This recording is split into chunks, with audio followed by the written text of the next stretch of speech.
Daiichi Sankyo.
Hi, good morning, good evening, everyone. Thank you for coming to today's webinar.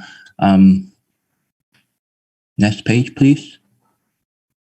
So my name is Sheng Luo. I'm a professor of biostatistics and bioinformatics at Duke University. I will be today's host. So let me briefly introduce today's agenda. So first, we will have a keynote speech from Dr. Sara Tolaney from Dana-Farber Cancer Center and Harvard University. And then after that, I will be giving some presentation about design of the study. And Dr. Youwen He from Duke University will talk about this study from the clinical mechanism perspective. And after that, we have a brief panel discussion. Yeah, just some housekeeping issues. So there's a Q&A function on your computer. You're welcome to you use the features to type in your questions. And also there is simultaneous the Chinese language interpretation. You're welcome to use that, and then you can go ahead to click the circle Chinese to listen to the interpretation. Tonight we are going to use the English language. So next, let me introduce our first keynote speaker, Dr. Sara Tolaney. She is the professor of medicine in Harvard Medical School and also working in Dana-Farber Cancer Center. Dr. Tolaney, thank you. Thank you all so much for having me. So this evening, I'm going to be discussing the DESTINY-Breast09 study. So this is a registration trial really focused on looking at trastuzumab deruxtecan with or without pertuzumab in the first-line metastatic HER2-positive setting, comparing these regimens to the standard of care being taxane with trastuzumab and pertuzumab. So just by way of background, I think we all are very familiar with the Cleopatra regimen, which was really established as a first-line standard of care for metastatic HER2-positive disease.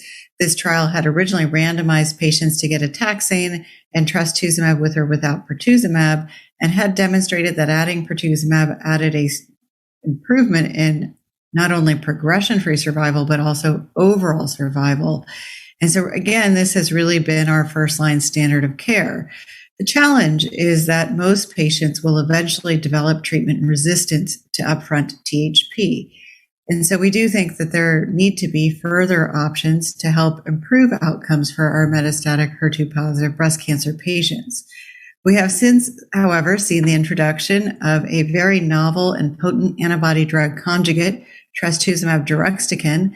This ADC, as many of you already know, is composed of an anti-HER2 antibody and has a cleavable linker that is linked to a very potent topoisomerase 1 payload with a drug-to-antibody ratio of approximately 8.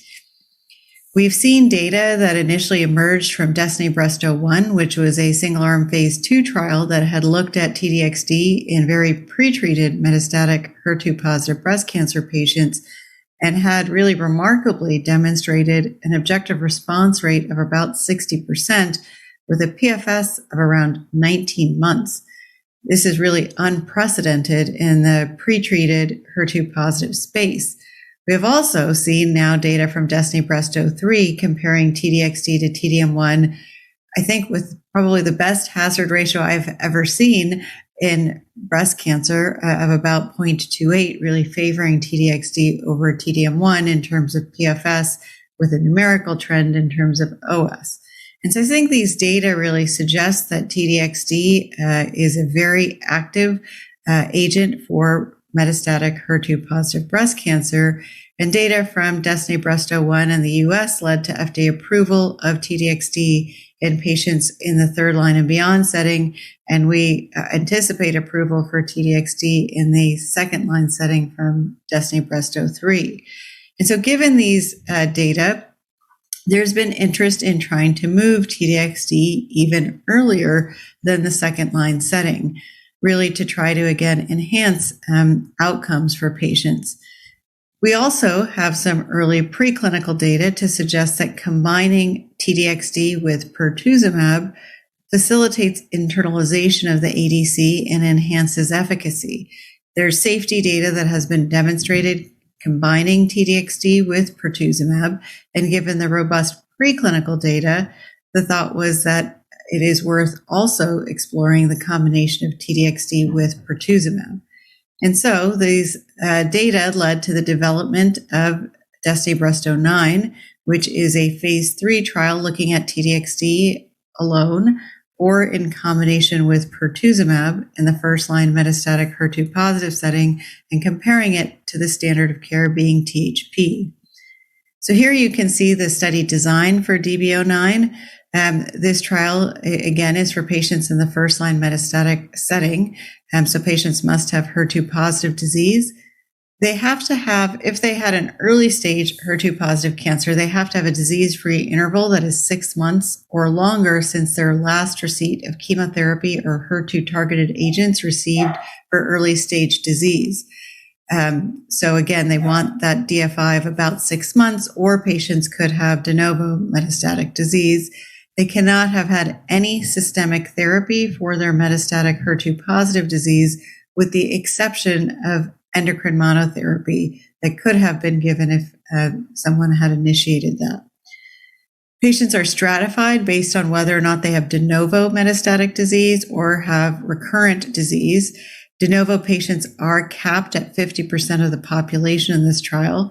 Patients are also stratified based on hormone receptor status and PIK3CA mutation status. And then they are randomized in a 1-to-1-to-1 fashion to TDXD with placebo or TDXD with pertuzumab, or the standard being taxane with trastuzumab and pertuzumab. The study aims to enroll a little over 1,100 patients into this trial. The primary objective is progression-free survival by blinded independent central review. Secondary objectives include PFS by investigator assessment, as well as OS, PFS2, objective response, duration of response. There's also a look at health-related quality of life, safety, tolerability, and PK assessments. And then there's several exploratory objectives. The priorities of the study are really to determine whether adding pertuzumab to TDXD is going to enhance efficacy of TDXD without compromising safety, and also will be to make sure we are able to carefully look at safety of TDXD with regards to particularly ILD, and also to make sure patients are able to stay on treatment through their course of treatment without discontinuations from toxicity. There will need to be careful monitoring of additional toxicities like potentially GI toxicity as well as cardiac toxicity. Listed here are the key inclusion and exclusion criteria.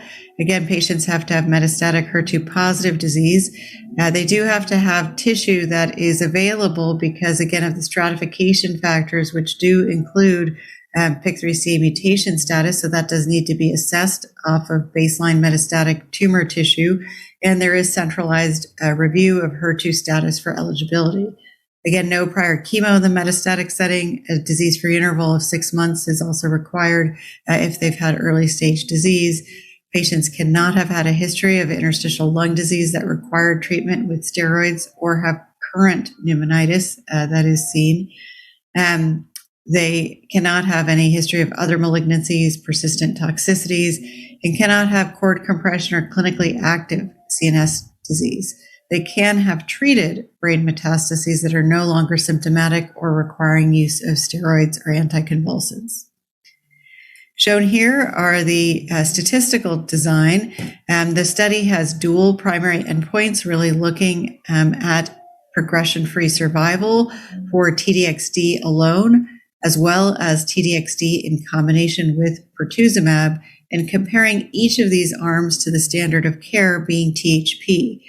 The alpha for the PFS was split with 2% given to the TDXD monotherapy and 3% to the combination of TDXD and pertuzumab. If both of these arms are superior to THP, then the alpha gets recycled, and you can look at overall survival for the combination and also for TDXD as monotherapy. You can see in the table to the right that the study is designed targeting a hazard ratio of 0.75, comparing the TDXD arms to THP with a power of 92%. And I'm sure we will get further statistical questions shortly. This is just some of the key requirements for trial participation. Again, one of the challenges will be that patients do need to have accessible tissue from a metastatic biopsy for assessment of central HER2 PIK3CA status as well as hormone receptor status. Patients will be followed carefully for the known side effects of TDXD. The key side effects that I think many of us are familiar with include hematologic toxicity, predominantly with anemia and neutropenia, GI toxicity, predominantly with nausea, risk of ILD, which has been shown in DESTINY-Breast03 to be about 10%, and risk of alopecia in DESTINY-Breast03, grade 2 or higher alopecia was at 10%. Here again, you can see what the AEs of special interest are for the trial, specifically ILD as well as cardiac toxicity. Again, patients were carefully excluded from this trial if they did have history of ILD that required steroids, or if they had current ILD or specific severe lung illness, such as severe asthma or having had like a prior pneumonectomy.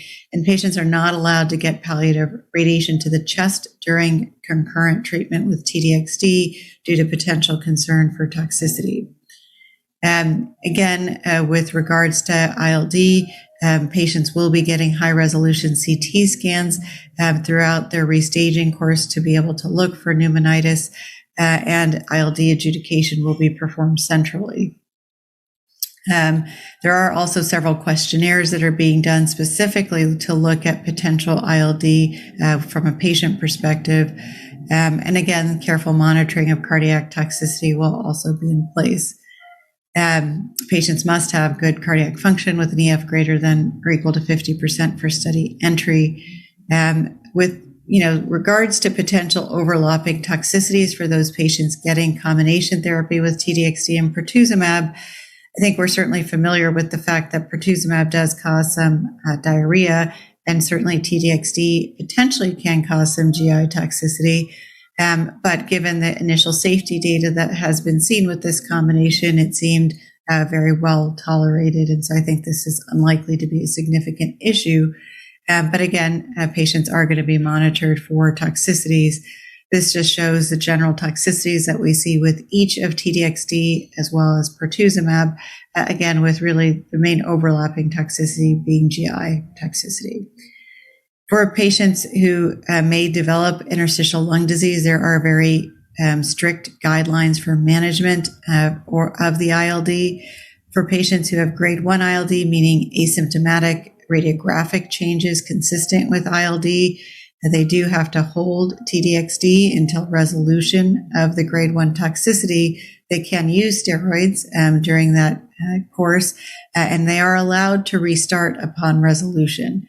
However, if someone has grade 2 or higher ILD, they do have to discontinue treatment with TDXD, and steroids are recommended for treating this ILD. So again, careful monitoring will be in place for this. Obviously, grade 3 or 4 or higher ILD is more serious, and patients are hospitalized. So, I think overall this study is currently accruing, I think it's going to take us a few years to be able to see data, because thankfully patients in the first line metastatic HER2 positive setting actually do very well. And so we'll take some time to get mature PFS data. But thank you so much for your attention. Thank you, Dr. Tolaney, for your wonderful talk. And next, I'm going to comment on this study design from a statistic perspective. Let me share my screen.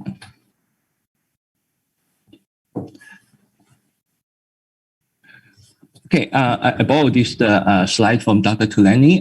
So there's a lot of information on this slide. So first, I would just want to direct your attention to this 3-arm design, with the arm A as the monotherapy, arm B as the combo therapy, and arm C as the standard of care. I think there's a question in the chat box asking why need to have a 3-arm study? Why not just directly compare arm A versus arm C as the 2-arm study? So I will get to that question. Now, another point I want to mention is the primary endpoint is the PFS. The secondary endpoint, among many of them, one of the key secondary endpoint is the OS. Now, also, this is the extremely informative slides. For now, I just want to bring your attention to a couple numbers. First is the OS, the expected analysis will occur at the 104 month, which is about almost 9 years from the start of the study. And also here, as the Dr. Tolaney mentioned, so this is the, we need to have the alpha split. I will explain all this in details. So first of all, I want to talk about the design of a 3-arm study. So as we know that the arm A is the monotherapy. So one thing worth noticing is the placebo, right? So the placebo here is the placebo for pertuzumab. It's not the placebo for standard of care. So it's open label in the sense that people know if they get standard of care, they know, right? But people may, in arm A or arm B, they may not know which one they are because the existence of this placebo. Now, the sample size, as the Dr. Tolaney mentioned, so it is the each arm, it has the 370 individuals. The allocation ratio is 1 to 1 to 1.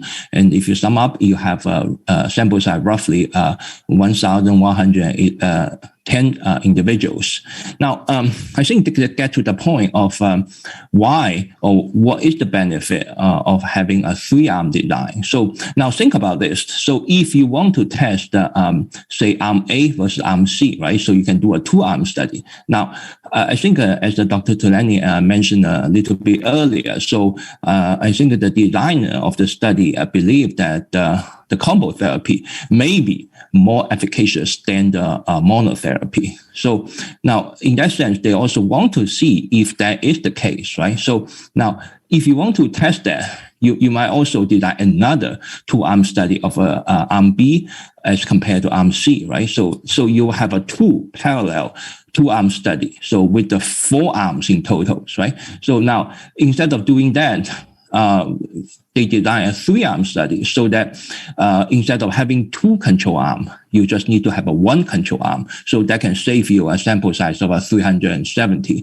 individuals, assuming all the parameters remain the same, right? So that's the benefit of the 3-arm design.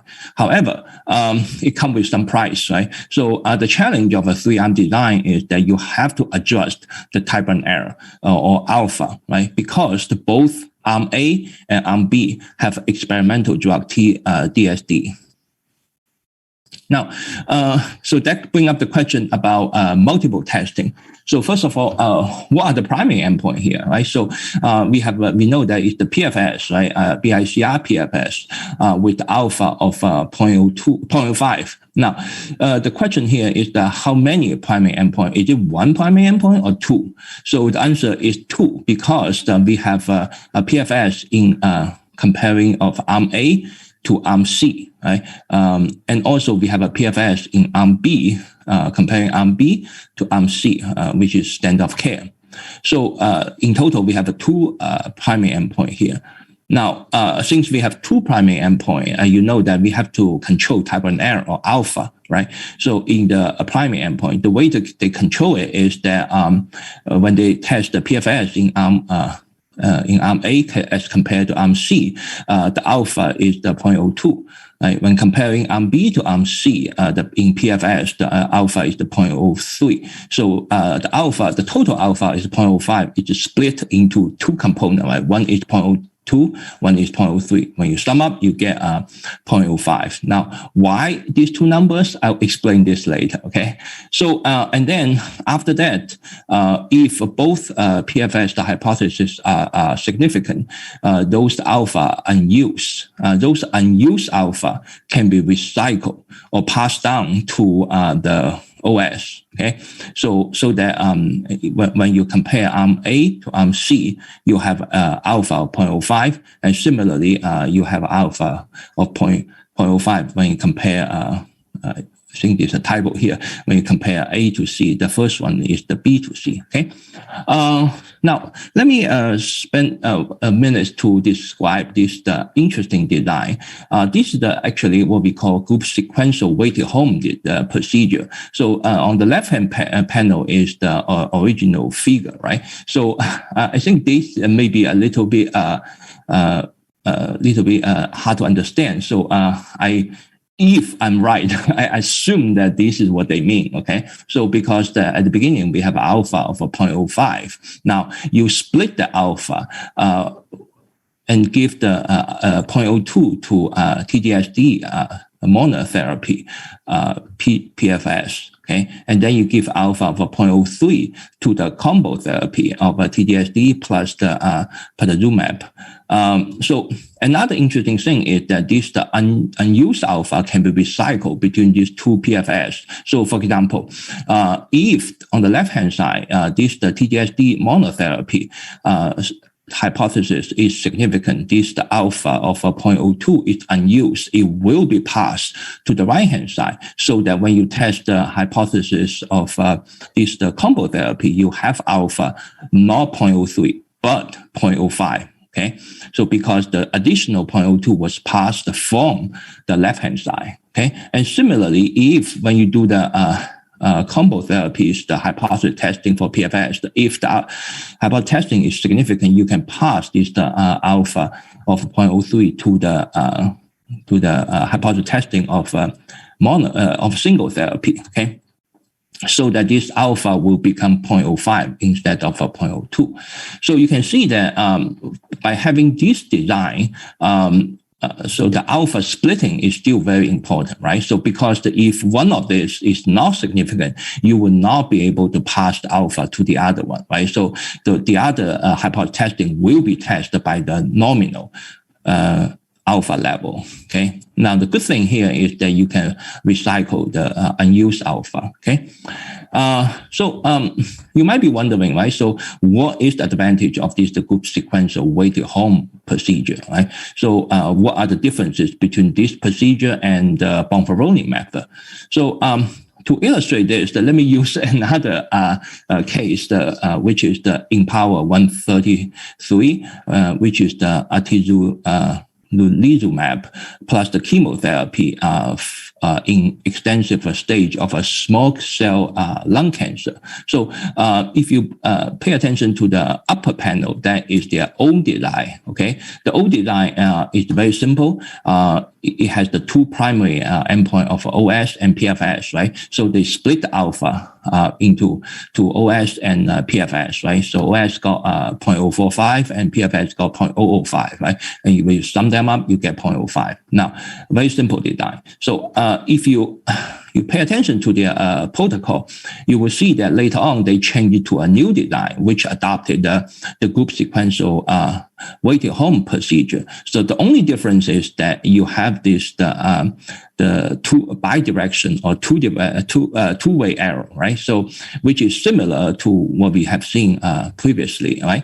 So the key idea here is that we can pass the unused alpha either to the left or to the right. Okay. Now let's see why this new design will make a difference. So let's take a look at their final results, right? So this is the Kaplan-Meier curve showing their progression-free survival. You can see that the result is that P equal to 0.02, right, for PFS. Now, if you stick with the original design of a Bonferroni, you can see that the PFS was assigned alpha of 0.005, right? You can see that the p-value is larger than the assigned alpha. So in that sense, you will get a negative result for PFS, right? Is that really true? Now let's continue to look at their OS results, okay? So this is the Kaplan-Meier curve for the overall survival. Now, you can see that the p-value here is the 0.007, right? So it's less than this threshold of 0.0193. But why 0.193? Because they adopted some interim analysis, and then they used some O'Brien framing boundary. So without getting into the details, so this is the new threshold they have. Okay, so you can see that the p-value is certainly less than the threshold, right? So in that sense,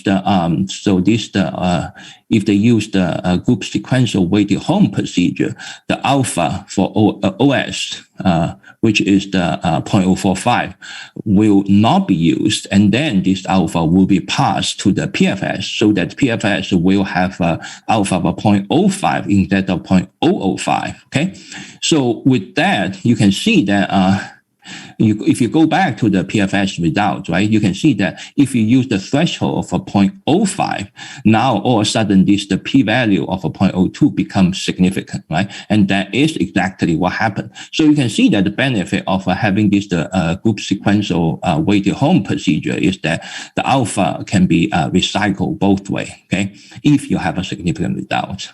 Now, so that is the benefit of the method. So in that sense, it's the more powerful than Bonferroni method. And again, because of the alpha can be recycled to another one. Okay. Now, also, I want to bring your attention to those numbers, okay? And those numbers basically tell you why this is the more powerful, right? So you can see that if you use the nominal alpha for the monotherapy of when alpha equal to 2%, right? So you can detect the HR hazard ratio up to 0.809. With the improve of median PFS of 4.5 months, right?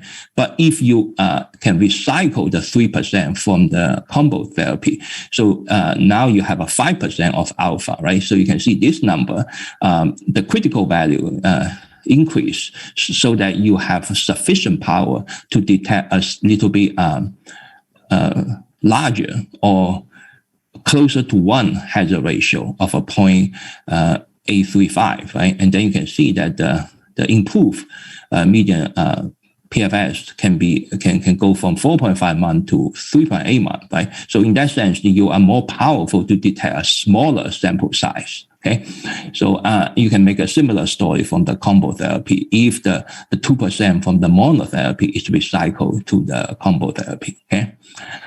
Now, another thing I want to bring your attention to is about the gatekeeping. So if you look down in this the design plot, so you can see that for the combo therapy, they test the OS, right? So the alpha here is 5%. Now, this hypothesis testing can only be conducted when both PFS up here are significant, so that both alpha can be recycled down to to test the hypothesis of OS for the combo therapy. Okay. Now, so the procedure is the so-called gatekeeping. Okay.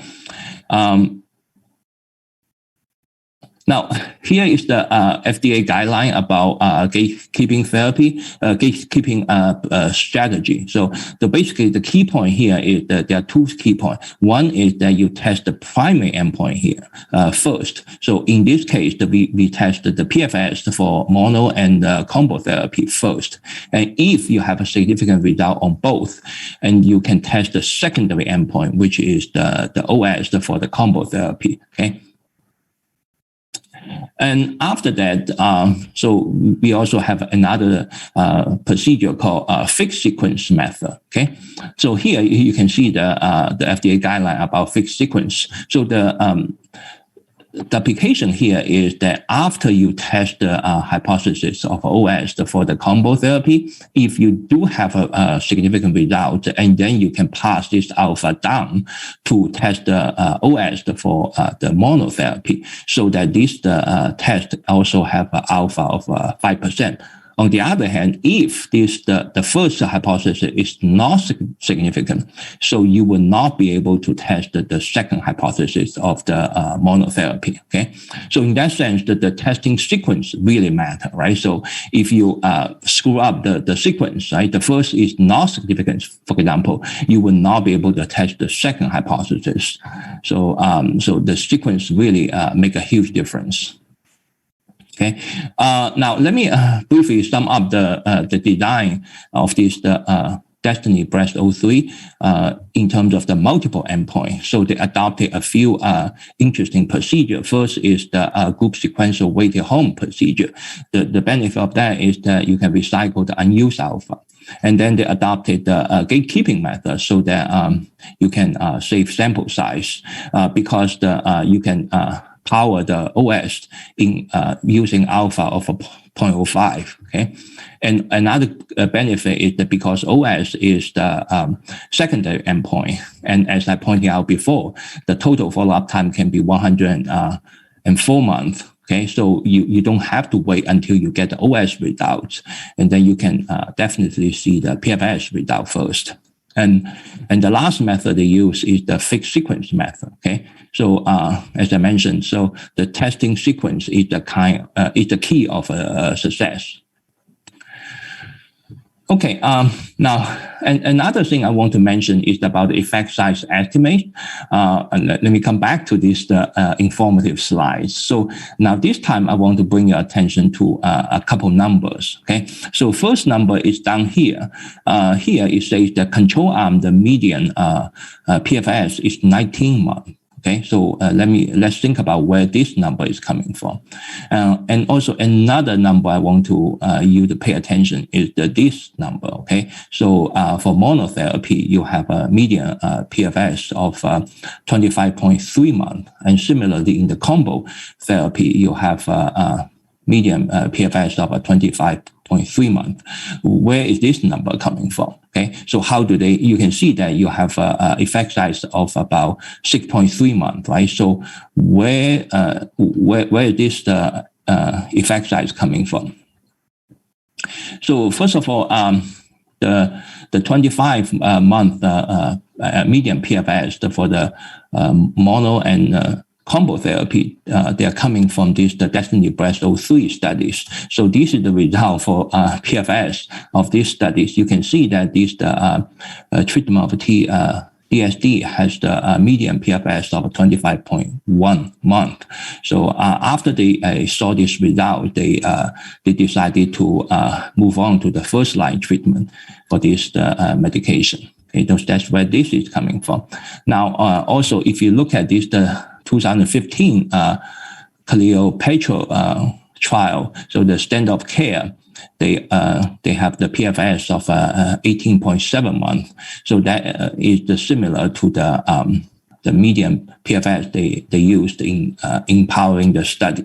Okay, and also here I listed the results from Breast 01 and Breast 03. Okay, for your references. Now, let me sum up the Destiny Breast 09 design. So first of all, they split alpha into 0.02 and 0.03. So in two PFS endpoint, the good thing here is that they maintain at least 80% power for both of the PFS endpoint. And they also use the group sequential weighted home procedure to recycle the unused alpha. So it's very likely that at least one of these, the PFS endpoint, will be tested with the full 5% instead of either 2% or 3% alpha, so that they are the design is more powerful. And also to test the OS, they use the alpha recycle from PFS to test, so that they have an alpha of 0.05. Here, the OS has the 75% power in the design. Even though that is slightly lower than the 80% as we normally use, still is reasonable because this is the secondary endpoint. And we can see that they when they power the study for PFS, they used 19-month estimate for the control group.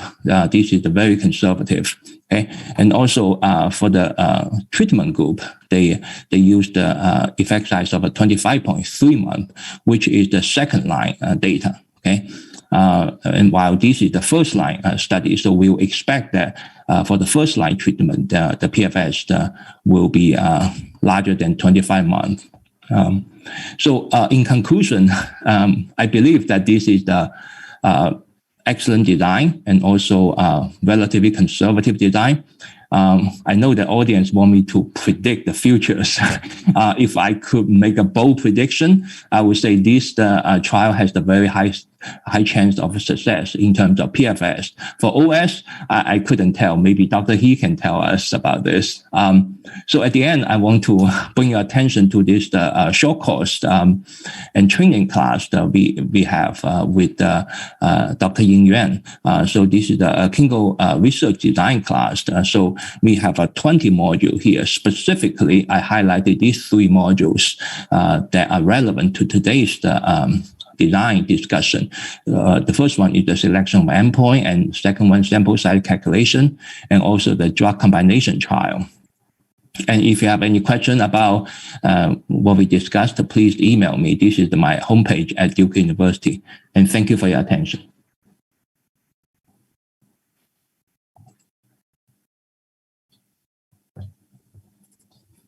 Yeah, next, let's welcome Dr. Youwen He to discuss this breast 09 study from the clinical mechanism perspective.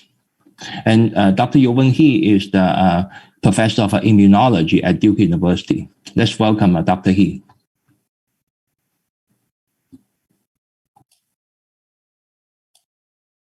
Hi, thank you. So I'm going to make some mechanistic comments on the DS-8201 drug.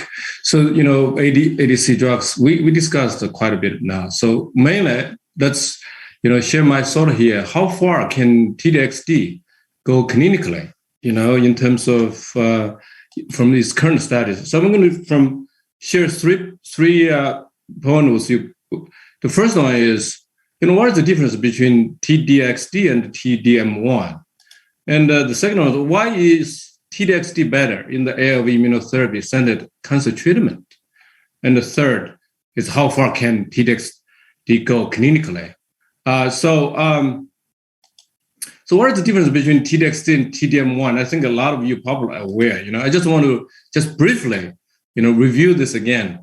So for any ADC drugs, that there are four important components. The first one is the tumor antigen. We want this tumor antigen very specific and a high expression. And the second one, we want to have a good antibody that can specifically high affinity, high avidity for the antigen.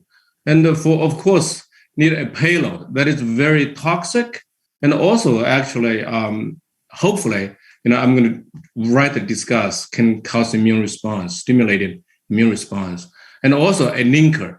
The linker can be very stable in circulation and readily to be cleaved, release the payload once inside the tumor cells.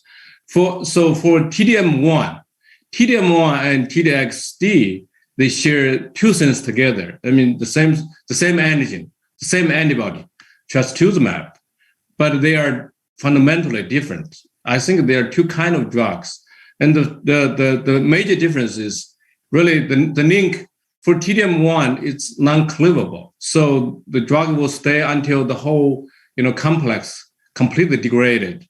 And the second is the payload. The payload is very different. So for TDM1, it's a highly potent tubulin destabilizer. But how about for TDXD? TDXD, as I said, the two things that shared with TDM1 is the antigen and then the antibody. But they have a design. They designed a tripeptide-based cleavable linker, so it can be cleaved of the payload. The payload is called the DXD. This is actually a topoisomerase 1 inhibitor. It's a very, very potent cytotoxic agent, and actually has a lot of very desirable property. I'm just going to show you. So if you look at the MOA for TDM1, right? This is the antibody with the payload, and then it binds to HER2 and internalized and degraded in the lysosome, completely degraded. Not until that the payload cannot be released, and then will actually binds to tubulin, and that will make the cell will not be able to replicate and will die. But one important point is this DM1 will not be able to release outside the cell membrane, not permeable, and cannot actually kill labeling tumor cells. So, but on the other hand, the TDXD, this is just a slide from Metal, but I just brought the slides. So it will, DXD will link to trastuzumab and get into the cell. And the important thing is actually subject to proteinase-mediated cleavage inside the cell. And importantly, it will go to the nucleus and also release to outside to kill labeling tumor cells or other cells, as a matter of fact. So that's the difference, the two major structural difference. So why is TDXD better in the area of immunotherapy than the cancer treatment? That's because, I think there are three key terms really favor TDXD. The first one is bystander killing. So it will kill not only the tumor cells, also not only the target the tumor cells express HER2, but also kill the neighboring cells that do not express HER2 or low levels. And the second one is called immunogenic cell death. This is actually a very important concept. And then also antigen spreading. I'm going to explain each one in a little more detail. So bystander killing is easy to understand. So if you look at a HER2 positive tumor cell line, you can see that, TDXD, the red line kill really well. And so is TDM1. Actually, to a certain extent, it's even better than, TDXD. You look at that. And then another one called anti-HER2 DXD. Actually, it's very similar to TDXD, but it releases a membrane impermeable payload. So all three can kill to this HER2 positive cells, and none of them can kill HER2 negative cells, right? That's very clear. That's what we want to see. And then, but when they mix up the HER2 positive and the negative cells, that's where it really become much more interesting. So if you can see, this is untreated, of course, HER2 negative cells stay alive, right? But if you look at, in TDXD, not only the black column, that's the HER2 positive cells get killed, but a major fraction, more than probably 80% of this HER2 negative cells also get killed. That's called bystander killing, but not for TDM1. You see nothing happen to those, HER2 negative cells. So we know that in breast cancer, like any other type of solid tumor, heterogeneity is a major concern, right? So TDM1 cannot deal with this. It will only kill the ones that express good level of HER2, but not for other tumor cells. So as a matter of fact, actually, in a paper published in 2019 in JCO, there's no PCR was observed in HER2 heterogeneous breast cancer by TDM1 in neoadjuvant setting. So I'm not surprised if in adjuvant setting or actually in combination with other treatment, because it cannot just release that payload outside of the tumor cells. And in contrast, a paper just published not long ago, if you look at the TDXD, right, in HER2, low level of breast cancer.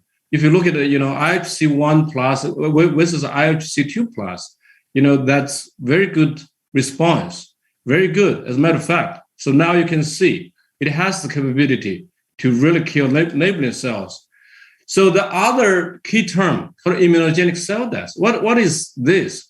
So when tumor cells are killed by cytotoxic agent, not all the deaths are the same. Some of them die silently. Some of them die actually undergo immunogenicity stimulation. So they release not only tumor antigens, they also release a lot of things we call danger-associated molecular pattern, DAMPs.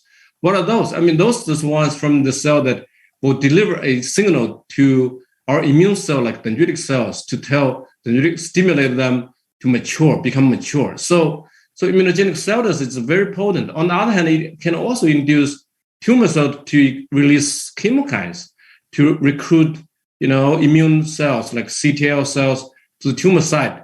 So further kill the tumor tissue.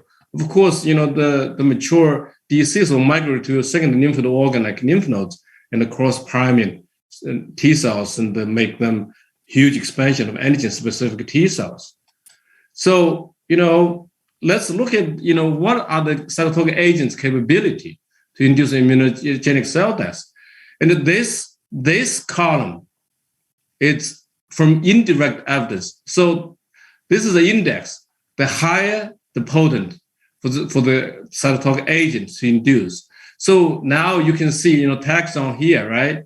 Paclitaxel here, we're very familiar with here. We, here, in Destin09, there will be a taxon plus, right, THP. That's the combination. So it actually has a good, immunogenic induced capability. Carboplatin is not as good as those two. And, you see methylene and 5-FU, it's down here, familiar. But on the other hand, we see in breast cancer also they are anthracyclines, right here, doxorubicin, right, epirubicin. They're very good, as a matter of fact. But I want to point out actually one is even better called levolactidine. This one, FDA just approved like last year for lung cancer treatment. This is actually confirmed ICD induces with that. So if you consider this, this could be good ones in the future, can dramatically enhance, not only kill tumor cell, but enhance immune response. So I just want to give some, examples. So DXD actually, there's no direct data on that, but they are two, similar compound, the same family of derivatives. And one is called the topotecan, and the other one called lipotecan. And they are really potent immunogenic cell death inducers. For example, topotecan, right? This is actually a very simple experiment. When topotecan is incubated with this breast cancer cell line, and then just use the supernatant cultured with dendritic cells, and the measure was ELISA. Now you see a very potent cytokine, inflammatory cytokine produced by dendritic cells. It's called IL-6. You can see how much topotecan is good, inducing that. In comparison, some of the cytotoxic agents you're very familiar with. For example, etoposide, right, doxorubicin I just mentioned, anthracyclines, not very good, right? Also here, vinblastine, it's not very good. So obviously this derivative, right, the topoisomerase 1 inhibitor, it's very potent. And another one called lipotecan is same derivative, So if you see here, this is actually exposed. When the cells are treated, will get exposed on the cell surface called HMGB1, and then annex A1. And this is very potent also. You can see, as a dose dependent. So even though DXT there's no direct evidence, but you can see this family derivatives are very potent. So another key term we needed to remember is called antigen spreading. Antigen spreading really, in this case, is very simple to understand. So if we target HER2, amplify, kill the tumor cells, other tumor antigen will get released and picked up by dendritic cells, and then prime a lot of antigen-specific T cells. So expand the immune response horizontally, very, very widely to, that's called to have response against non-HER2 antigen. So what is that? Now, this is direct experimental evidence. If you look at the T-DXd, right? So what this figure tells us, those are the controls, without treatment, the tumor will grow really fast. So these two are very interesting.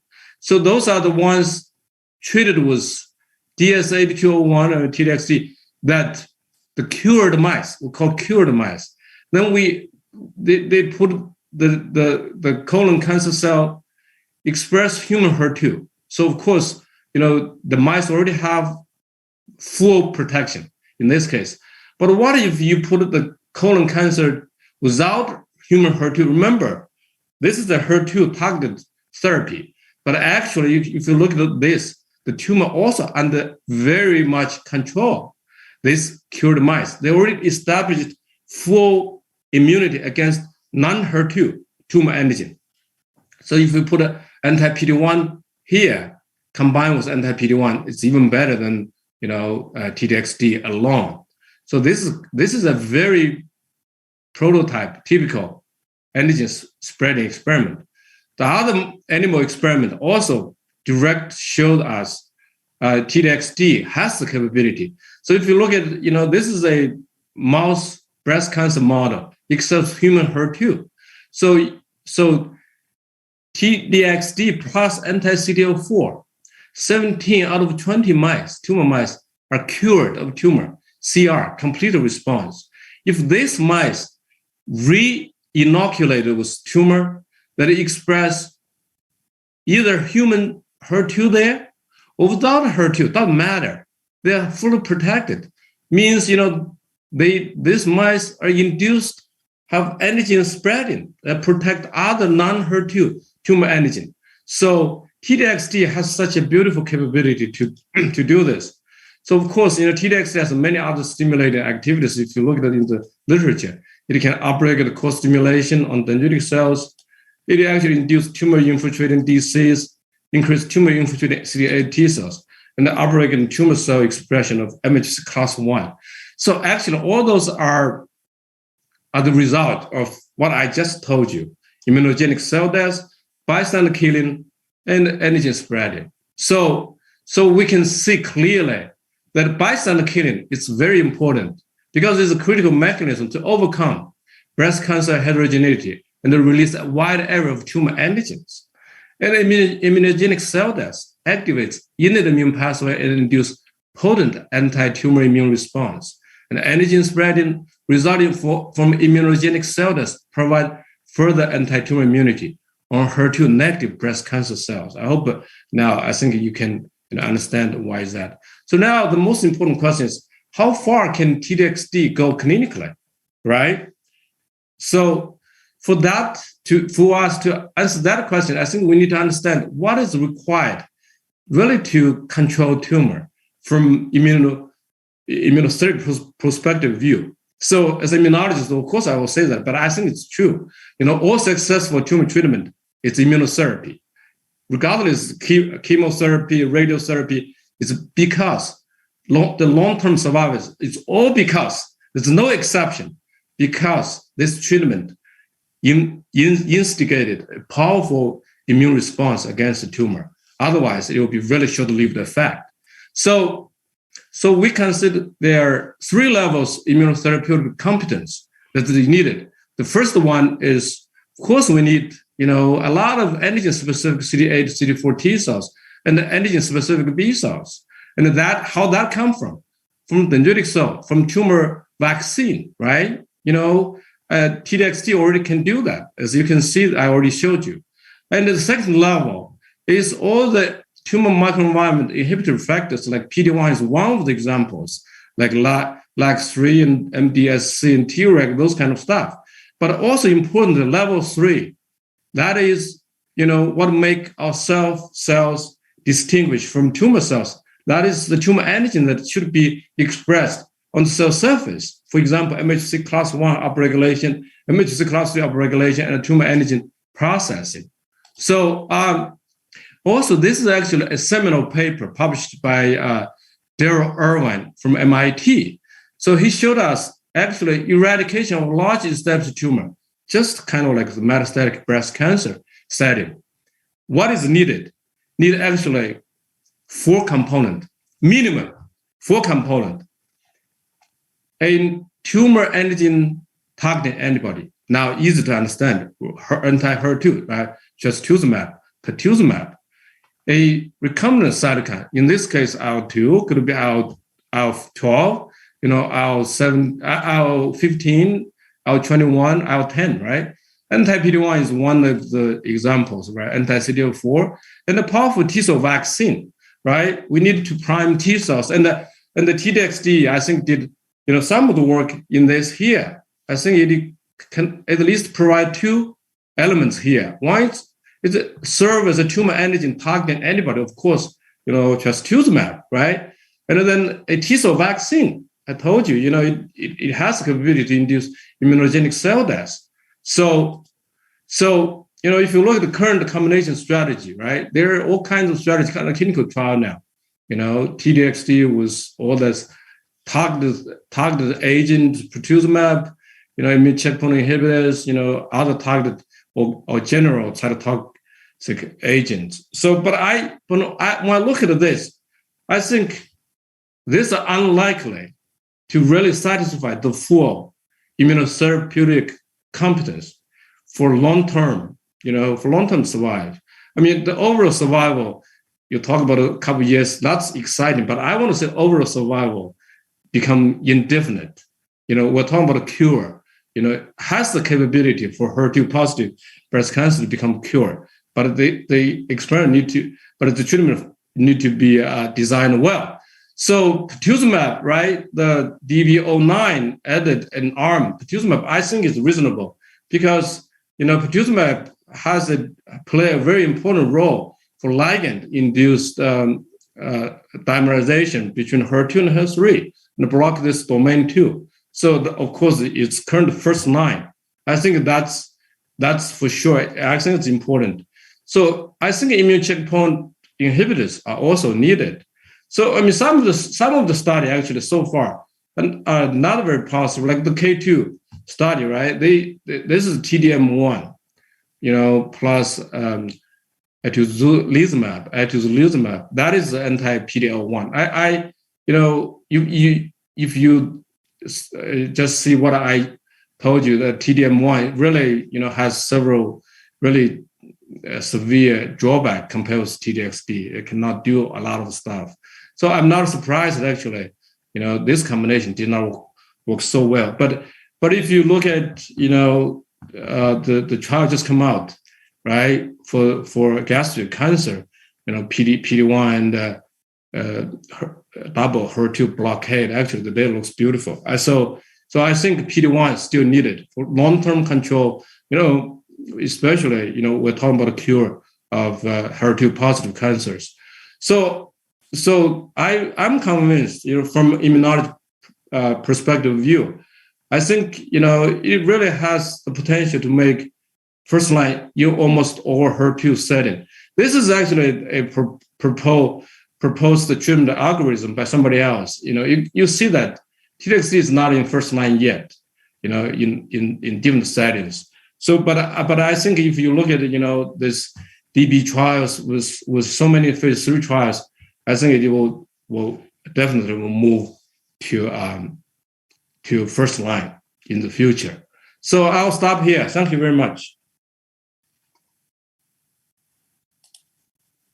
Thank you, Dr. He, for your wonderful talk. Now, next, we are moving on to the panel discussion. So I think Dr. Lei Fan from Fudan University, I think she's being delayed in her current meeting. So Dr. Yizhou Jiang from Fudan University Cancer Hospital will moderate on her behalf. And Dr. Jiang, please. Okay, thank you so much, Dr. Luo, and thank you for Dr. Sara, Dr. Luo, and Dr. for your wonderful speech regarding the TDXD and the DB09 clinical trial. And first, I will introduce the Chinese panelists. And now we have Dr. Lei Fan from Fudan University Shanghai Cancer Center. Also, I am Dr. Yizhou Jiang, also from Fudan University Shanghai Cancer Center. And we have Dr. Wang from the Second Hospital of Dalian Medical University.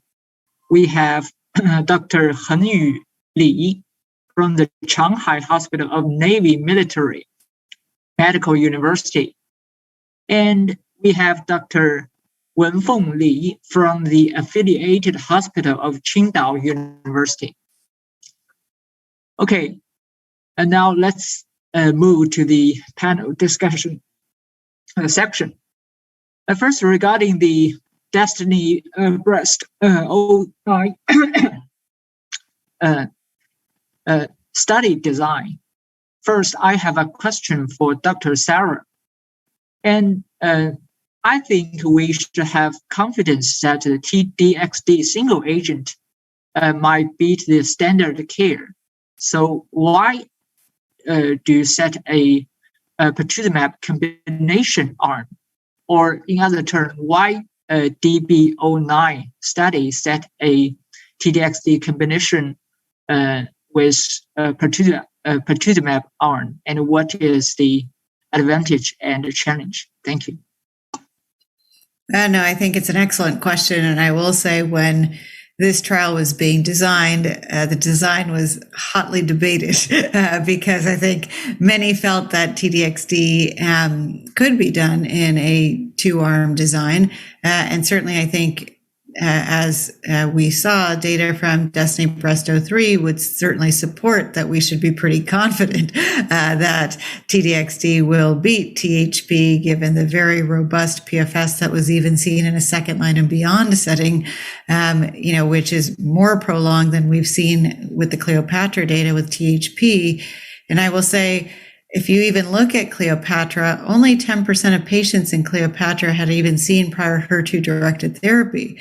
And so now in this era, I think THP is not going to perform as well as it performed in Cleopatra. So I think, in fact, our control arm was also a very generous, as was stated, very conservative overestimate probably of the PFS that we would expect in a modern era where 50% of patients in this trial will have recurred likely after pertuzumab-based therapy.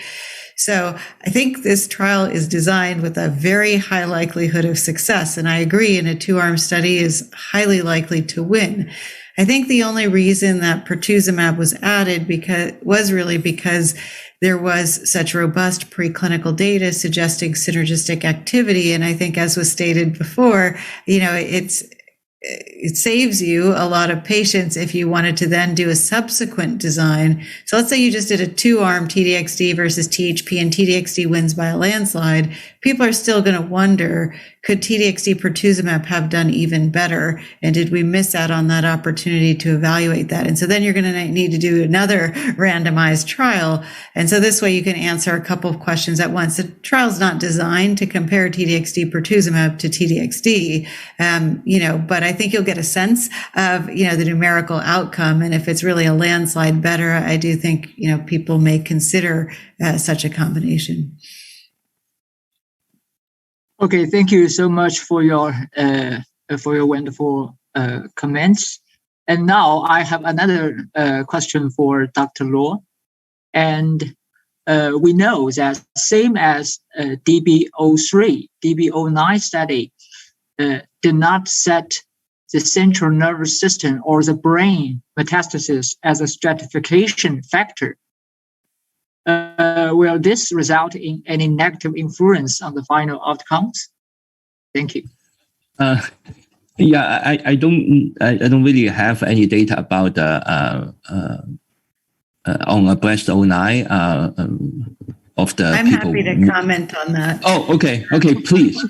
I think it's actually a really interesting question and an important one, because if you looked at the subgroup analyses in DB03 for patients with brain metastases, that was actually just presented a few weeks ago at the San Antonio meeting.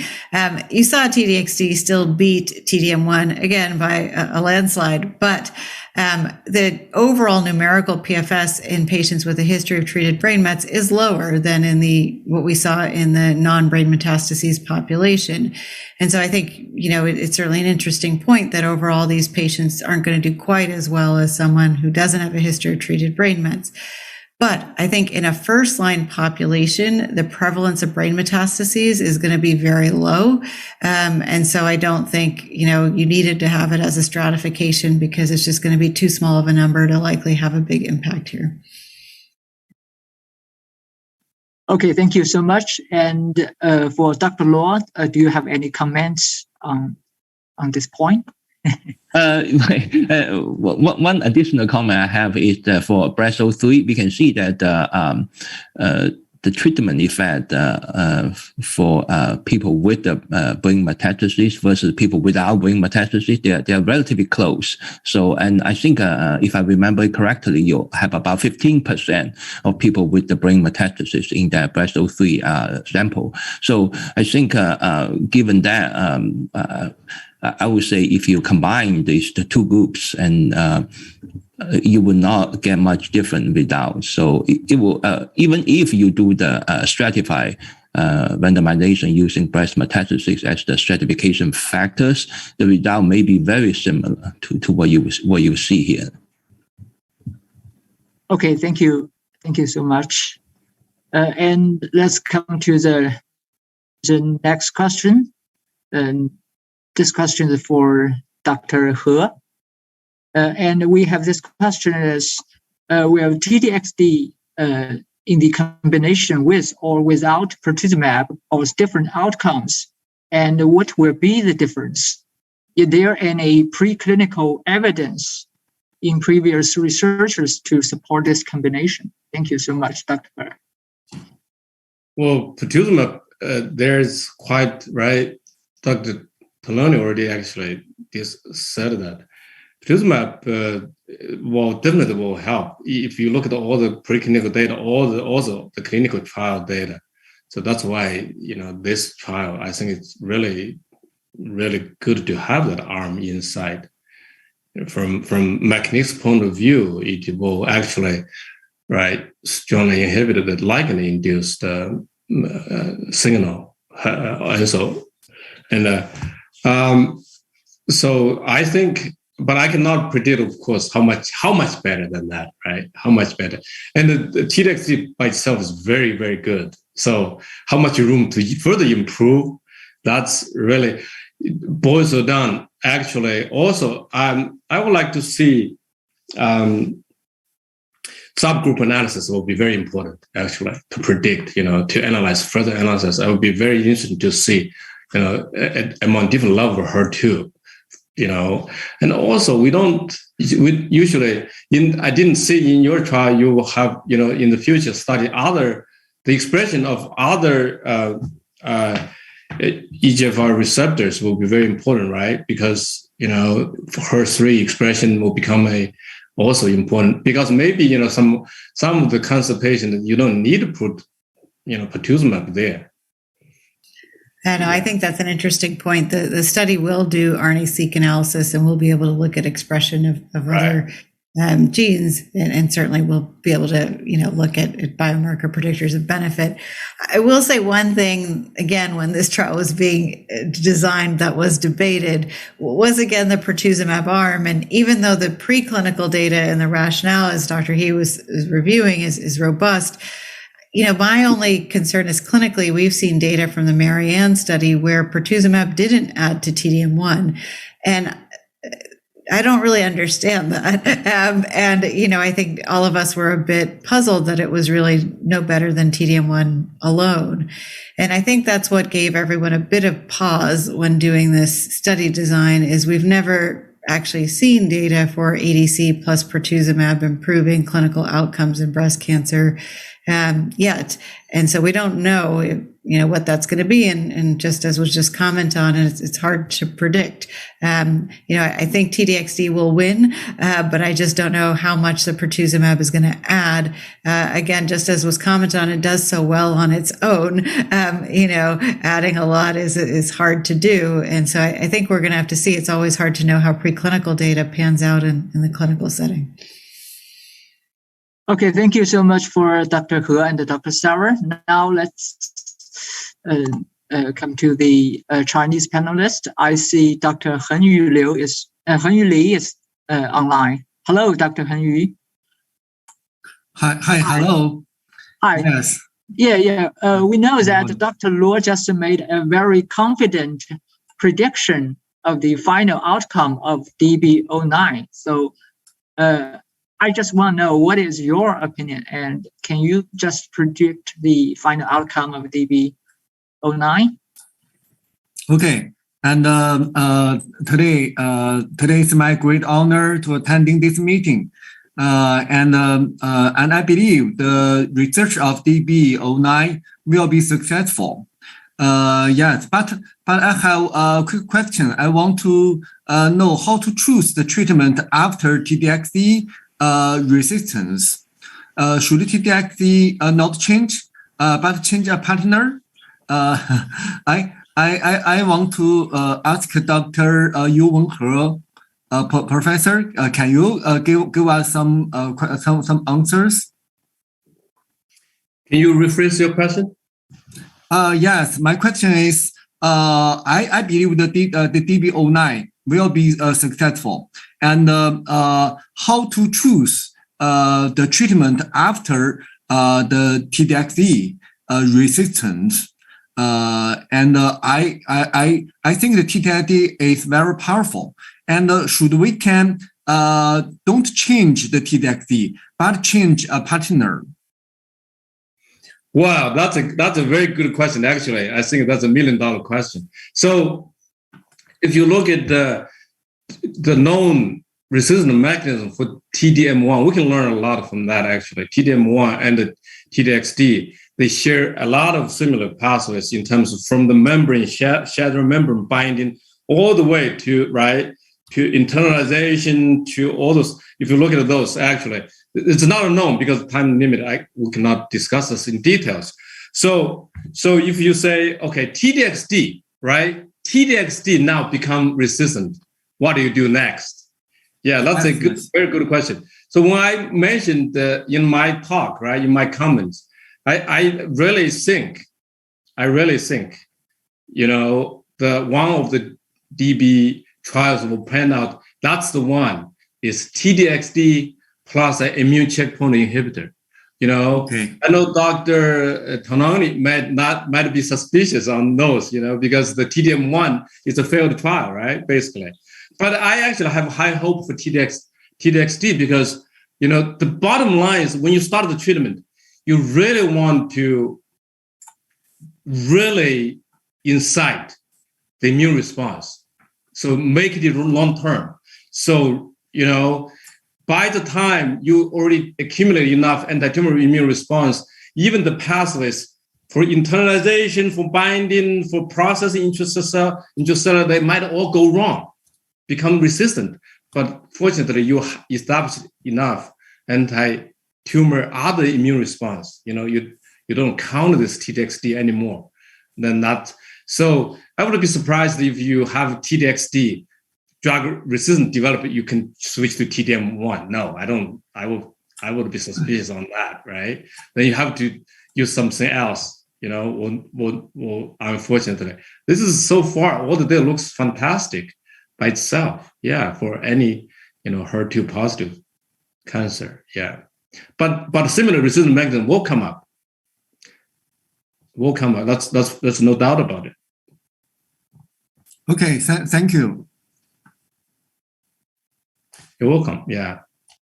Okay, thank you so much for Dr. Li's question and for Dr. He's answers. And now we have Dr. Wenfeng Li. Hi, Dr. Li. Do you have any questions or comments for these wonderful talks given by Dr. Sara, Dr. Luo, and Dr. He? Thank you. Okay, thank you. I'm very glad to have the chance to participate in this discussion. And I have a question for Dr. Tolaney. And I noticed that there is a stratified by the PIK3CA mutation in the patients included. And I want to ask you, what do you think of the mechanism of the PIK3 mutation in the anti-HER2 treatment for the patients, and what do you anticipate for the results of this stratification? Thank you. That's a good question. So I think the rationale for the stratification was really based on data from Cleopatra, where we had seen in patients with THP that overall PIK3CA mutation status was associated with, worse outcome overall. Even though they benefited from the addition of pertuzumab, their PFS is lower. And so we do know that it is, a prognostic indicator in HER2 positive disease. So I think, it was important to consider stratifying in the trial. With regards to what's going to happen with PI3 kinase inhibitors in HER2 positive development, as you probably know, there are studies ongoing looking at inhibition of PI3 kinase. One such study is the EPIC trial, which is looking at alpelisib being added to the maintenance phase of HP after taxane induction. So really using the Cleopatra regimen, then when you drop the taxane, adding alpelisib to that maintenance phase, which I think is a clever design. And so I think we're going to have to see. I think the truth is the challenge with PI3 kinase inhibition has been that the benefit has been of shorter duration than I think many have hoped, and was associated with toxicity, at least from early studies in the HER2 positive setting. But, we don't have robust data with an alpha-specific PI3 kinase inhibitor like alpelisib. And so I think these data will be important. I do think it is a resistance mechanism to HER2-directed therapies in general, and so important to inhibit that pathway. And hopefully we'll figure out how to do that correctly. Okay, thank you. And I have another question for the clinical practice. And we know some patients will be resistant to the because harbor the PI3K mutation, and how do we choose the adjuvant chemotherapy in the for them? For early stage HER2 positive disease, how do we think about PI3 kinase mutation status? In truth, I don't even know someone's PI3 kinase mutation status in the early stage setting because I don't sequence them. So I wouldn't even know who's mutant versus not.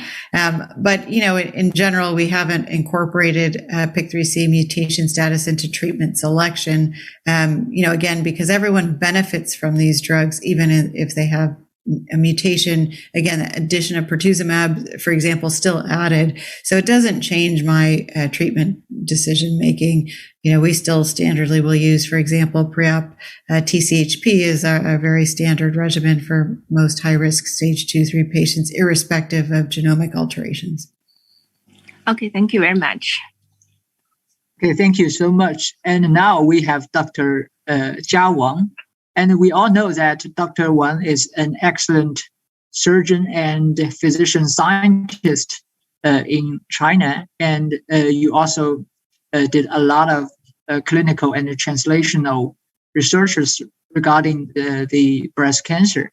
And so do you have any comments or questions regarding the study design of DB09 or the mechanism of TDXD? Thank you, Dr. Wang. Thank you, Professor Jiang. And hello, everyone. I'm Dr. Wang Jia from Northeast in China, and I'm a surgeon. I think just like Professor Sara side, I think TDXC is exactly an active and magic drug. And our job is how to give full play to clinical use. I think in DB09 trial and first line setting is very important for drug approval and rapid clinical application. But in clinical practice, our oncologists also will consider prior adjuvant therapy for patients with relapse and recurrence interval. So I have a simple question. I think in DB09 trial, do you think endpoint like OS or PFS will be affected by what regimen patients with recurrence received in prior adjuvant anti-HER2 therapy and the recurrence interval? This question. Thank you. No, I think that's a very important question because I agree with kind of what you're getting at, which is that patients who've received systemic HER2-directed therapies in the neoadjuvant and adjuvant setting who have a short disease-free interval are not going to do very well, particularly on the control arm. So if they've had a taxane, trastuzumab, and pertuzumab for their early stage disease, and then they relapse very quickly, again, chances of THP having robust efficacy is going to be low. And so I very much agree with you that DFI does matter. And what drugs they've had in that early stage setting are going to influence particularly performance of the control arm. I think for TDXD, we've already shown that it works post taxane, trastuzumab, pertuzumab, TDM1 robustly. And so I think it's going to work probably well, irrespective of prior systemic therapies. And so I do think, again, the control arm is not going to do very well in people who've seen, these drugs in the early stage setting. So it is an issue. The study was designed with the DFI cutoff of 6 months. One could argue, should it have been 12? I think would be a fair question. I think the challenge is in the early stage setting, the timing is tricky, right? Because if we give TCHP pre-op, and then let's say we give TDM1 post-op, their exposure to prior TCHP is actually quite a long time ago from the time that they relapse, even if they're 6 months post TDM1. And so I think that was kept in mind when setting that disease-free interval of 6 months, because it's from last exposure to HER2-directed therapy, which wouldn't count the TDM1, not the pertuzumab-based therapy. So, again, it's a tricky thing to think about of what the optimal cutoff should be for this population. Yeah, thank you. I exactly very agree with you. And I think it is a very important question, also confuse Chinese doctors. And I will appreciate if some comments from Professor Luo. I don't have any comment. This is more clinical questions. Thank you. Professor He. Sorry, I lost the discussion. So can you? Okay. Can you say again? So as how to say, clinical oncologist, I think when we make a decision for first line setting for the breast cancer with recurrence, we will also consider some factors like prior adjuvant therapy for patients. So the question is, we will face some patients with prior adjuvant therapy like trastuzumab and pertuzumab or TDM1 or TKI. So my question is, DB09 trial will cover this cohort? Yeah, I think this is an excellent question. I did hear Dr. Tolaney's comments.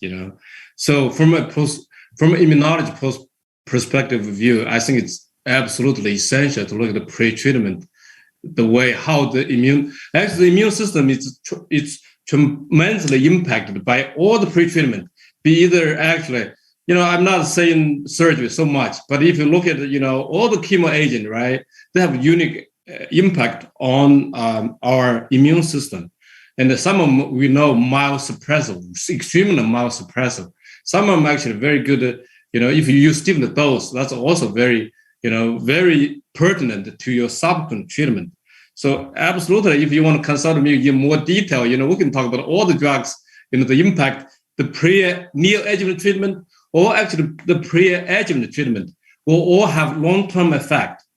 Regardless, sometimes you think 6 months might be enough. Actually, no, I can tell you, their data come out a year later, the effect is long-lasting on the immune response for the subsequent treatment, especially if you have, immune treatment component here directly. So that's for sure, yes. Okay, thank you very much, Professor Jiang. Okay, thank you so much for Dr. Hengyu Li, Dr. Wenfeng Li, and Dr. Jia Wang's thought-provoking questions, and also many thanks for Dr. Sara, Dr. Luo, and Dr. He's wonderful answers. We all learn a lot from today's speech and the Q&As. Since time is limited now, let's welcome Dr. Luo to make a summary of today's conference. Thank you so much, Dr. Luo. Thank you. I think today we have a very nice discussion. And first of all, thank you, Dr. Tolaney, to share all the clinical insight, and Dr. He for sharing your insight from immunology perspective. So I think we made some bold predictions. So I hope all of us are right, and we are looking forward to seeing the positive result from this study. So, and thank you, Dr. Tolaney, for leading this extremely important study. Thank you. I think we also have some other housekeeping issues, and can the staff member bring up the PowerPoint? Yes, I think, so we concluded our panel discussion today. So can you go to the next page, please? And this webinar is hosted by China Health News. You can scan the QR code and look at the platform and the activity they host. And thank you very much for attending, and thank all the panelists for the thought-provoking discussion. I thank Dr. Tolaney for your great talk, and Dr. He for your great insight. Thank you very much, and have a wonderful day. Thank you. Thank you. Thank you very much. Thank you so much. Thank you. Bye. Bye. Thank you. Bye-bye.